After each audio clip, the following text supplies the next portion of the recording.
These are the things that stop you from being motivated, and these are the things that are going to really help you find your motivation and stay on track. Welcome back to the Reset series where I help you get back on track. I'm Naomi Pitcher. I'm a performance artist, entrepreneur, and I know more than anyone how hard it is to get motivated when you feel like you just need to get off the couch. I'm here to help you guys and give you guys practical tools on how to get better.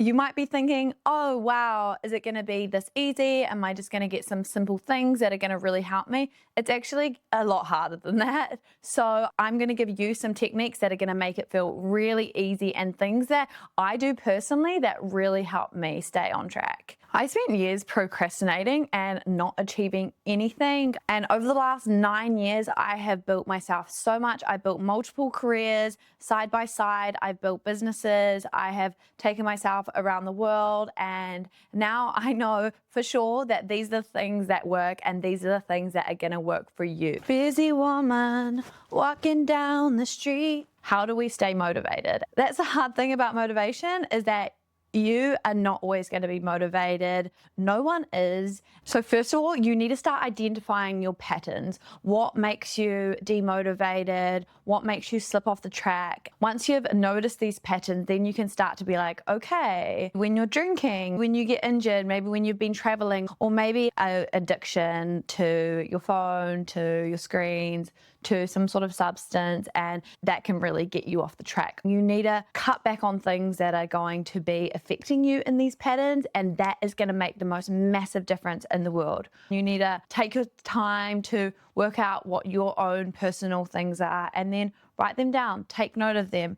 I found I was way less motivated on Monday when I stayed up all night. Find these patterns for you, write them down. When you do this, you're going to find such a repetitive pattern that you've probably done for a long time. Okay, motivation tips. This is what you've been waiting for. There's so many good ones. You've got some tips on how to figure out where they come from, and now this is going to get you to figure out how to actually beat this procrastination. I call this one the 5-minute rule. You set a timer for 5 minutes and you do whatever that task is you cannot be bothered doing. Just say, if I can just do this for 5 minutes, I could not be bothered practicing hula hooping. So I just set my timer for 5 minutes and I said, cool, I'm gonna do this for 5 minutes. And I started doing this on a daily basis as I was starting to get back into my circus training. And eventually from that, the next few days, I just started picking up my hoop.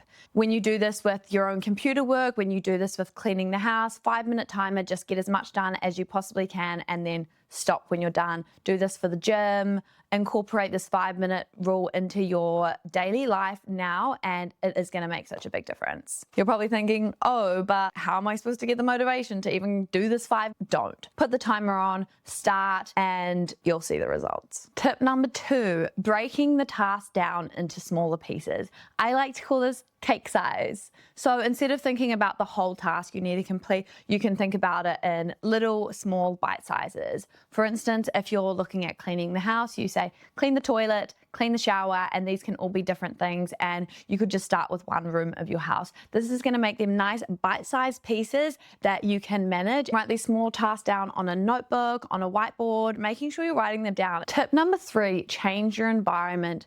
Go for a little trip away, go outside, go do your work at a cafe, go sit outside, take yourself out for a walk. When we change our environment and get ourselves out of that same spot that we've been procrastinating lots in, get out away from that.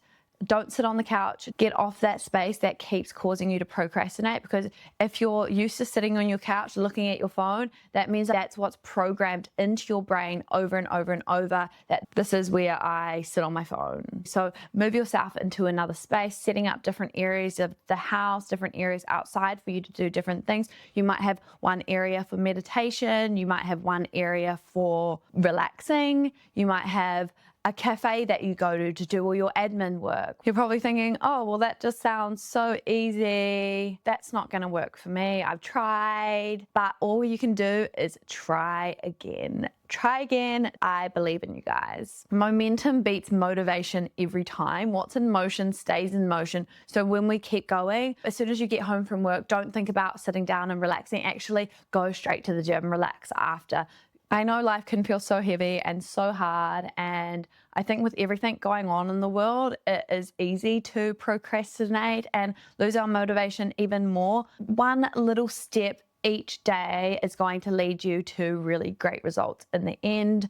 Don't be hard on yourself, be gentle. We're allowed to have lazy days, we're allowed to slip off track, but you can always get back on track. Some other things that really help is self-discipline, having really good morning, evening routines, and staying off your phone in the morning. Check out my other videos on those topics and help you live your best life. Make sure you check out the rest of my Reset series, subscribe, like, comment what you've been procrastinating on and what you want to work on, and remember to vote love every day with your words, actions, and thoughts. I love you guys very much. Have a beautiful day.